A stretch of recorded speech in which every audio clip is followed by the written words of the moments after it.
Nabugbog na at nawawalan na ng kumpiyansa ang bata natin sa ring. Ano-ano ba ang mga dapat gawin ni Sendo upang makabalik sa laban? Narito ang ilang mga bagay na sa tingin ko ay makakapagpabago sa kurso ng laban. Ito ang pinakaimportante.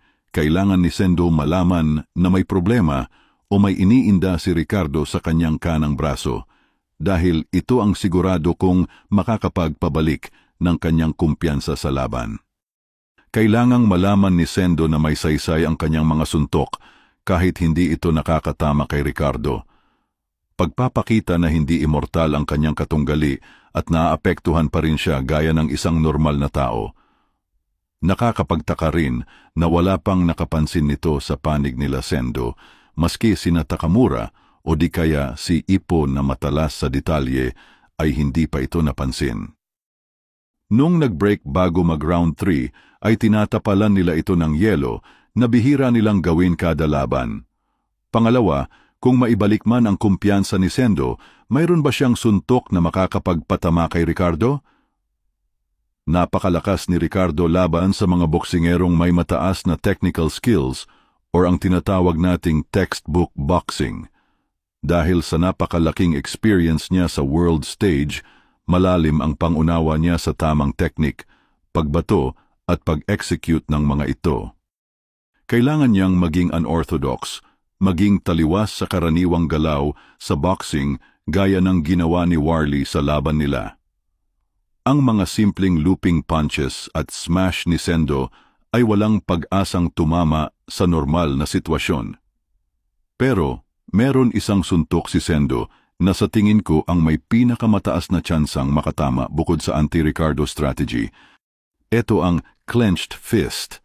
Hindi ito normal na suntok at napaka-unorthodox. Sa pagkakaalam ko, siya pa lang ang gumawa ng ganitong galaw na maski sa world stage ay hindi pa nakita. Ginawa niya ito sa laban kay Nargo noon, maski sina Coach Bill ay hindi ito maintindihan. Isang galaw na kahit walang espasyo o distansya ay nakapagdudulot ng pinsala sa katawan ng kalaban. Pero paano makakalapit si Sendo kung hawak ni Ricardo ang distansya? May dalawang paraan siyang pwedeng gawin. Una ang crossguard na ginawa niya rin sa laban kay Ippo noon. Dahan-dahan siyang lalapit at iindahin lahat ng suntok ni Ricardo hanggang makalapit ito para makapag-clinch. Yung pangalawa ay medyo delikado. Kung ma-corner man si Sendo at mapuruhan, ay kailangan niyang bumagsak papunta kay Ricardo at makapag-clinch. Kailangan niyang babaan ang kanyang pride at mag-clinch sa kahit anong paraan dahil kailangan niyang maintindihan na basta may distansya ay hindi siya makakatama kay Ricardo. Ang pinakamalaking tsansa niya ay sa close range o di kaya sa infighting. Para magawa ito, kailangan niyang makatama sa katawan ni Ricardo para maski paano ay hindi ito basta-basta nakakailag at makalayo. Isa pang pwedeng i-exploit ni Sendo sa laban ay ang machismo spirit ni Ricardo. Sa laban ni Ricardo kay Warlley ay isa ito sa napansin ng mga manonood. Nung inaya ito ni Warlley na makipagpalitan ng suntok sa gitna ng ring, ay pinagbigyan niya ito kahit taliwas sa payo ng kanyang corner na labanan si Warlley ng may pag-iingat. Dahil nakuha ni Warlley ang respeto ni Ricardo sa laban at kinilala na sila ay nasa parehong antas nito, ay hinarap niya si Warlley ng sabayan. Kailangan din makuha ni Sendo ang respeto ni Ricardo upang mapalabas ang bersyon niyang ito. Pangatlo, kailangan niyang maalala ang training nila ni Miyata at Takamura. May tendency kasi si Sendo na tsaka niya lang nauunawaan ang bagong teknik na nalaman niya sa mga later round. Sa laban nito kay Shigeta, pinalakas ni Sendo ang kanyang mga binti at hita para magamit ang dash-in gaya ni Ippo. Sa later rounds na niya ito nagamit, pagpapakita na instinctive ang paraan nito sa paggawa ng bagong niyang mga galaw. Ang huli ay dapat maalala niya ang naging laban ni Mashiba sa world title fight nito. Kahit madalas silang mag-away kapag nagkikita, ay mataas ang respeto nilang pareho bilang isang boksingero. Namangha si Sendo sa laban ni Mashiba laban kay Rosario kahit natalo ito.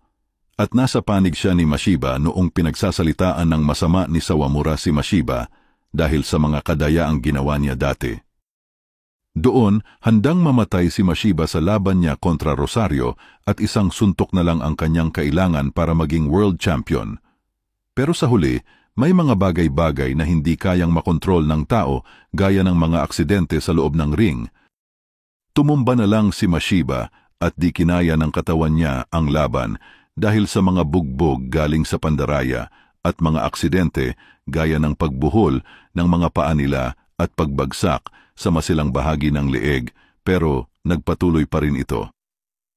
Magawa rin kaya ito ni Sendo? Siya na rin ang nagsabi, kailangan niyang pumunta sa laban na handang ibigay ang kanyang buhay para sa tagumpay. Ano sa tingin niyo ang mangyayari sa susunod na chapter? Bago tayo magtapos ay shoutout muna sa ating mga viewers, patuloy lang pong mag-comment at may tsansang maisama sa susunod nating video. Please like, share, and subscribe. Take care po and God bless.